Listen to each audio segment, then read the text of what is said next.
Shane Cuthbert manipulates Rob Pyne. While targeting the Labour Party, Shane expanded his network in the Cairns political scene, forging ties with councillor and former state MP Rob Pyne, who bought Shane's con about being a local business owner. The only business he actually ran was trafficking guns and drugs into Cairns. He had manipulated Rob so thoroughly that he would not only get Rob to write him character references, but would even write his own character references using Rob's letterhead. Rob Pyne, completely conned by Shane Cuthbert's claim to be a local entrepreneur without realizing Shane was actually making his fortune flooding the streets of Cairns with the drug ice. Rob Pyne let Shane Cuthbert convince him not to hire a lawyer to represent him in his defamation case, but instead to represent himself under Shane's guidance. Rob lost and was ordered to pay $500,000 damages. Rob Pyne was so convinced by Shane Cuthbert's act that he would write Shane character references, repeating Shane's claims about himself, assuming them all to be true without ever double-checking. Eventually Shane started writing his own character references, using Rob's official letterhead paper. Rob introduced Shane to other influential players in the local political scene,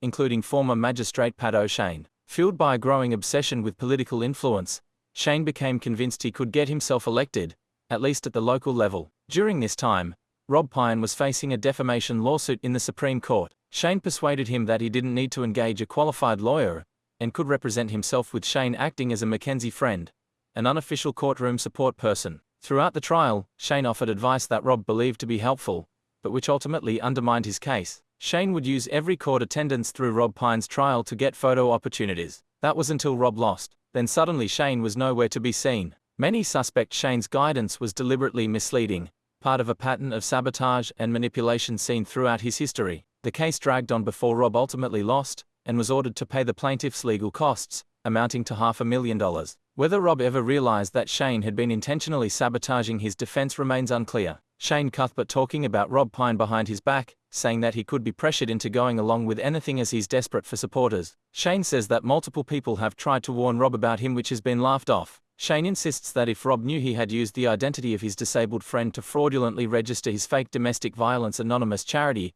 Rob would approve, and say that's what you've got to do to get ahead. The sense that Rob Pyne is, his time has come and gone, and he's just picking up straws, and he'll just be associated with anyone that wants to give him the time of day. I think he's losing the plot, but I think he knows that his time's coming to an end. He's not as popular as he used to be. He likes to have some popularity and influence. So this young tattooed guy that's, gives him the time of day, he thinks that's pretty good. Yeah, people just don't sort of really take him seriously. He gets a lot of criticism. He's slowly gone from, member of the Labour Party to then the Greens, to then went through the Greens to Socialist Alliance. He's getting more and more left, and he's getting more and more into nut job territory. A lot of the people that he hangs out with now are all fucking nut jobs. They're all people that tie themselves to trees to stop the bats getting the tree getting cut down, and just fucking crazy, real fucking left-wing nut jobs. It's just the people that are coming to him now are just absolute retards, scraping the bottom of the barrel with his supporters. Because I get the vibe that he's just happy to go along with what other people think. I know he gets insecure about his health and his disability a lot. Might as well say, the Aboriginals, we should just round them all up and, kill them. You'd half get him supporting you. He'd have to stop and think, oh, hang on a second, I don't know if I really support that. But I feel like if there's a group of people around him that are all saying, oh, yeah, this is a good idea, yeah, let's do this, he would just go, oh, yeah, all right, yeah, no worries. Well, anything you want me to do, I'll support that. Yeah, I'll jump on it. Yeah, what do you want me to do? Oh, you want me to make some phone calls, or you make a statement, or yep, get arrested? He's just it's sort of like a bit of a puppy dog, which is odd because I think maybe that's because of his disability. Rob gets very insecure about stuff sometimes. He's always sometimes he gets insecure and he'll call me up and be like, oh, hey. Man, he still is a counsellor, so he still has some form of influence. Thinking, well, this guy had a position of authority and power. But he's very weak and vulnerable, and easily taken advantage of. He's a little bit like, I'll support whatever you want me to support. Like, he will be like even yesterday, I met with him. He's like, what do you want me to do? Like, do you want me to get arrested? Or, like, if you want me to get arrested, I'll get arrested. I was like, what? I don't even know how logistically they would arrest you. Like, what would they say? Hey, we've got a guy here in a fucking disabled, motorised thing.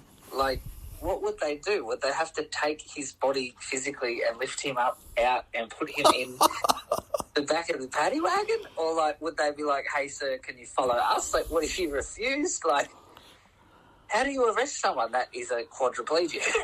Would he resist? Well, he can't. He's a quadriplegic. He still gets emails. He prints them off and gives them to me.